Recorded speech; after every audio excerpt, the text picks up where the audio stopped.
Hi అండి, చూశారు కదా ఇవన్నీ కూడా తలాబీ చేపలండి.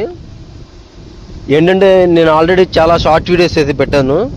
అసలు చెరువు ఎంత ఉంటుంది, చెరువులో చేపలు ఎలా ఉంటున్నాయి ఏంటనేది మీకు ఫుల్ వీడియో లాంగ్ వీడియోలో చూపించాలని చెప్పి ఈ వీడియో లాగాను అనమాట. చూడండి మరి ఫీడ్ బాయ్ అయితే ఎలా కొడుతున్నాడు, మరి అసలు చెరువు విస్తీర్ణం ఎంత ఉంది, చెరువులో చేపలు ఎంతవరకు ఉన్నాయి ఏంటనేది మీకు క్లారిటీగా తెలిసిపోద్దని చెప్పి లాంగ్ వీడియో అయితే తీశాను. మరి చూడండి, మరి బోటు వెనకాలే ఎలా వెళ్ళిపోతుంది చూడండి చేపలు వచ్చేసి ఫీడ్ వెనకాలే.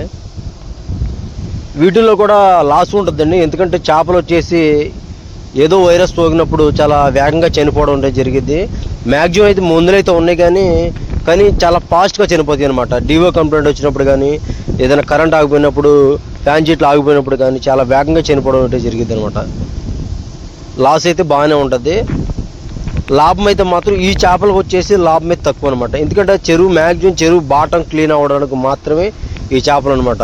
ఎందుకంటే మనం రొయ్యి వేయాలనుకున్నప్పుడు చెరువులు దుక్కు దున్నించడానికి ఒక్కోసారి అవ్వదు, దుక్కు దున్నించిన బాటం అనేది ఒక్కోసారి కదలదు. ఇలా తలాపి వేయడం వల్ల ఏంటంటే బాటం అంతా కూడా క్లీన్ అయిపోద్ది. చేప ఎందుకంటే గుంటలు పెట్టిద్ది అనమాట, చిన్న చిన్న గుంతలు పెట్టింది. ఆ గుంతలు పెట్టడం వల్ల చెరువు అంతా కూడా బాటం అంతా కూడా క్లీన్ అయిపోద్ది అనమాట. క్లీన్ అవ్వడం వల్ల మళ్ళీ మనం నెక్స్ట్ స్టెప్ మనం రొయ్య అయితే వేసుకోవచ్చు. మరి చూడండి రొయ్య మరి చేప అయితే మొత్తం ఎంత ఫాస్ట్గా అయితే తినేస్తుందో. ఈ కదిలే వాటర్ అంతా కూడా ఈ బ్లాక్ కలర్లో ఉంది కదా, ఈ ఫ్లోటింగ్ కదిలే వాటర్ అంతా కూడా చేప అనమాట. మరి ఫుడ్ బాయ్ చూడండి ఎలా కొడుతున్నాడు ఏంటంటే మీకు ఒక అబ్జర్వేషన్ ఉండదని చెప్పి ఈ వీడియో లాగాను.